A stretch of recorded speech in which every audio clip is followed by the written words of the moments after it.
The world is on the cusp of another nuclear arms race. The New START treaty between Russia and the US expired on Thursday.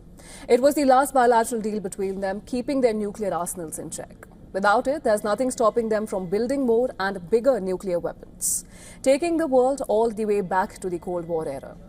It was America's choice to let the New START treaty lapse. Washington opted to not renew it.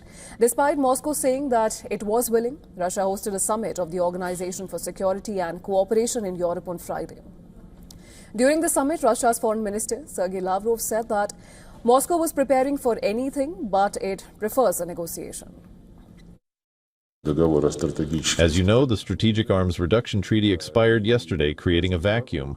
Our position is set out in detail in a special statement issued by our ministry, and we will proceed from the assumption that, in principle, Russia is prepared for any development. Of course, we prefer dialogue and will wait to see how the United States is prepared for it.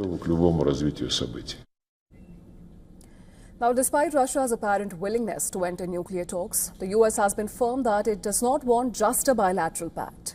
The US Under-Secretary for State for Arms Control and International Security spoke at a United Nations summit in Geneva. He said that US President Donald Trump wants a fresh, better deal than the New START treaty. And the new deal will also have to include the world's third biggest nuclear power, China. As we all know, New START expired yesterday. The president clarified again last night that he wants a new treaty. And look, in a nutshell, New START was flawed. It didn't cover theater-range nuclear weapons, and it didn't include China. I should add that exactly 0 Chinese nuclear weapons were covered by New START. And as we sit here today, China's entire nuclear arsenal has no limits, no transparency, no declarations, and no controls. China, however, has refused to enter any treaty which limits its nuclear arsenal. Beijing's reason is that its arsenal is nowhere near those of Washington and Moscow.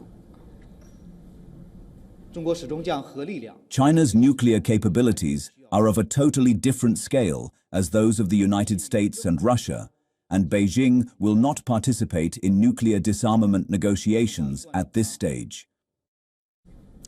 Well, China has a point. According to the Stockholm International Peace Research Institute think tank, China has about 600 nuclear weapons. The US has more than 6 times that amount, and Russia has more than 7 times China's arsenal. Beijing has been expanding its nuclear stockpile at a rapid pace, but even at the current speed, it would take China decades to catch up to the other two.